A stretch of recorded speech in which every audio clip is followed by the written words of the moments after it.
کبھی عادت ہوتی ہے کہ وہ کثرت سے طنز و مزاح کرنے والے ہوتے ہیں. طنز کرتے رہنا، مذاق اڑاتے رہنا، ہر کسی کا تمسخر اڑاتے رہنا، یہ بات بھی اتنی پسندیدہ نہیں ہے، بلکہ زیادہ ہنسنے سے انسان کا دل مردہ ہو جاتا ہے اور اس سے انسان کے دل میں بغض پیدا ہوتا ہے اور اس وجہ سے انسان کی ہیبت اور وقار ختم ہوتا ہے. اگر کوئی شخص چاہتا ہے کہ اس کی ہیبت اور وقار برقرار رہے تو اسے اپنے ہنسنے پر قابو پانا ہوگا. ہنسنا، بے جا ہنسنا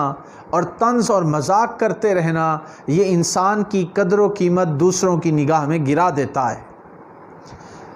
اب یہاں پہ میں حضرت عائشہ صدیقہ رضی اللہ تعالیٰ عنہ کی بیان کردہ ایک روایت آپ کے گوش گزار کرنا چاہوں گا کہ حضور نبی اکرم صلی اللہ علیہ وآلہ وسلم نے فرمایا: یا امت محمد واللہ لو تعلمون ما اعلم لبقیتم کثیرا ولضحکتم قلیلا. عائشہ صدیقہ نے حضور علیہ الصلاۃ والسلام کی حدیث پاک بیان کی اور حضور علیہ الصلاۃ والسلام فرما رہے ہیں کہ اے امت محمدیہ، اگر تم جان لیتے جو میں جانتا ہوں تو تم ضرور زیادہ روتے اور ضرور تم بہت کم ہنستے. یعنی تمہارا ہنسنا اس لیے ہے کہ تم جانتے کچھ نہیں اپنی آخرت کے بارے میں، اللہ کی وحدانیت کے بارے میں، اپنے عیوب کے بارے میں. اگر تمہیں حقیقت معلوم ہو جاتی تو تمہارا ہنسنا کم ہو جاتا. یہ حضور علیہ الصلاۃ والسلام نے فرمایا. تو ہمیں غور کرنا ہوگا کہ یہ ہر وقت ٹھٹھا مذاق کرتے رہنا، دوسروں کا تمسخر اڑاتے رہنا،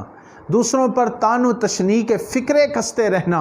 یہ انسان کے دل کو مردہ کر دیتا ہے، انسان کو بے اوقات اور بے توقیر کر دیتا ہے. اس سے حضور علیہ الصلاۃ والسلام نے منع فرمایا ہے. اب یہ بات سمجھنے والی ہے کہ ایک ہے کہ ایسا طنز اور مزاح کرنا جس سے دوسرے کو تکلیف ہو، لیکن اگر کسی کی دلجوئی کے لیے کوئی ایسی بات کہہ دی جائے تو ایسے مزاح کی اجازت بھی ہمیں ملتی ہے اور اس کا جواز بھی ملتا ہے. چنانچہ میں اس حوالے سے یہ عرض کروں گا، حضرت حسن بصری رحمۃ اللہ علیہ بیان فرماتے ہیں، وہ بیان فرماتے ہیں کہ ایک بوڑھی عورت نبی پاک علیہ الصلاۃ والسلام کی خدمت میں حاضر ہوئی اور آپ صلی اللہ علیہ وآلہ وسلم نے اس بوڑھی عورت سے فرمایا کہ کوئی بوڑھی عورت جنت میں نہیں جائے گی. اس پہ وہ رونے لگی تو آپ صلی اللہ علیہ وآلہ وسلم نے فرمایا تم اس دن بوڑھی نہیں ہوگی، جوان ہو جاؤ گی. تو اس طرح کا مزاح حضور علیہ الصلاۃ والسلام سے مروی ہے کہ کسی کو خوش کرنے کے لیے، دل جوئی کے لیے اگر آپ ایسی بات کرتے ہیں تو اس کی اجازت موجود ہے، لیکن ایسی دل آزاری کرنے والا طنز و مزاح کرنا، تمسخر اڑانا اور دوسرے کو دوسروں کے سامنے بے عزت اور بے توقیر کرنا، اس کی اجازت نہیں دی گئی، بلکہ اس کو نبی پاک علیہ الصلاۃ والسلام نے منع فرمایا. اب میں یہ عرض کر دوں کہ یہ جو انسان تمسخر اڑاتے ہیں، مذاق اڑاتے ہیں اور دوسروں کی توہین کرتے ہیں، ان کا استہزاء کرتے ہیں، ان کے عیوب و نقائص کو بیان کرتے ہیں، اس کو منع کیا گیا ہے. اور قرآن پاک میں ارشاد ہوتا ہے وَوُضِعَ الْكِتَابُ فَتَرَى الْمُجْرِمِينَ مُشْفِقِينَ مِمَّا فِيهِ وَيَقُولُونَ يَا وَيْلَتَنَا مَا لِهَذَا الْكِتَابِ لَا يُغَادِرُ صَغِيرَةً وَلَا كَبِيرَةً إِلَّا أَحْصَاهَا وَوَجَدُوا مَا عَمِلُوا حَاضِرًا وَلَا يَظْلِمُ رَبُّكَ أَحَدًا. ارشاد ہوتا ہے کہ ہر ایک کے سامنے اعمال نامہ رکھ دیا جائے گا، سو آپ مجرموں کو دیکھیں گے کہ وہ ان گناہوں اور جرموں سے خوف زدہ ہوں گے جو اس اعمال نامے میں درج ہوں گے، اور کہیں گے ہائے ہلاکت، اس اعمال نامہ کو کیا ہوا ہے، اس نے نہ کوئی چھوٹی بات چھوڑی ہے اور نہ کوئی بڑی بات، مگر اس نے ہر بات کو شمار کر لیا ہے، اور وہ جو کچھ کرتے رہے تھے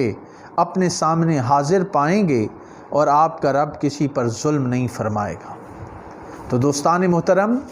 انسان کا نامہ اعمال اس کے اندر ہر وقت لکھا جا رہا ہے. تو کسی کا مذاق اڑانا اپنے نامہ اعمال کو بھرنا ہے، اور پھر اس پہ انسان کو پشیمانی ہوگی، وہ افسوس کرے گا، مگر انسان کے ہاتھ میں وقت نہیں ہوگا۔ تو تمسخر، مذاق اڑانے سے اللہ رب العزت نے بھی منع فرمایا ہے کہ تم میں سے کوئی قوم کسی کا مذاق نہ اڑائے، اور اس کے نتیجے میں کیا ہوگا کہ انسان پھر پچھتائے گا، اور پچھتانے پر پھر انسان اپنے اس عمل کو بدل نہیں پائے گا، اس لیے منع فرمایا گیا۔ معزز حاضرین و سامعین، ہمارے معاشرے کی ایک اور برائی جو ہمیں نظر آتی ہے وہ ہے راز کو افشا کر دینا۔ کسی کا راز ہمیں معلوم ہوا تو ہم اسے اپنے تک نہیں رکھتے، بلکہ اسے ڈھنڈورا پیٹتے ہیں اور دوسروں تک پہنچاتے ہیں۔ اس چیز کو بھی منع فرمایا گیا ہے، اور راز افشا کرنا یہ بہت بری بات ہے۔ حضرت ابن ابی دنیا علیہ الرحمہ روایت کرتے ہیں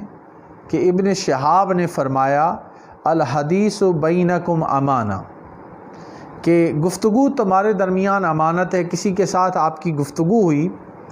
آپس میں آپ نے گفتگو کی اور وہ گفتگو آپ نے آگے نقل کر دی، تو یہ بات مناسب نہیں ہے۔ دو اشخاص کے درمیان جو گفتگو ہو رہی ہے وہ ایک امانت ہے، اور اس امانت کو دوسرے کی اجازت کے بغیر آگے کسی کے سامنے کرنا یہ بہت زیادہ خرابی کا باعث بنتا ہے، اس لیے اسے منع فرمایا گیا۔ امام غزالی علیہ الرحمہ نے حضرت حسن بصری رحمۃ اللہ علیہ کا ایک قول نقل کیا ہے، اور وہ بیان کرتے ہیں کہ اپنے بھائی کا راز بیان کرنا خیانت ہے، یعنی بددیانتی ہے کہ کسی نے اپنا راز آپ کو بتا دیا اور آپ اسے دوسروں کو بتاتے پھرتے ہیں، یہ بات نامناسب ہے، اس کو منع فرمایا گیا۔ ہمارے معاشرے کے اندر وعدہ خلافی اور وعدے کی پاسداری نہ کرنا یہ بھی ہمیں بہت زیادہ نظر آتا ہے، اور وعدہ خلافی دراصل منافقت کی ایک علامت ہے۔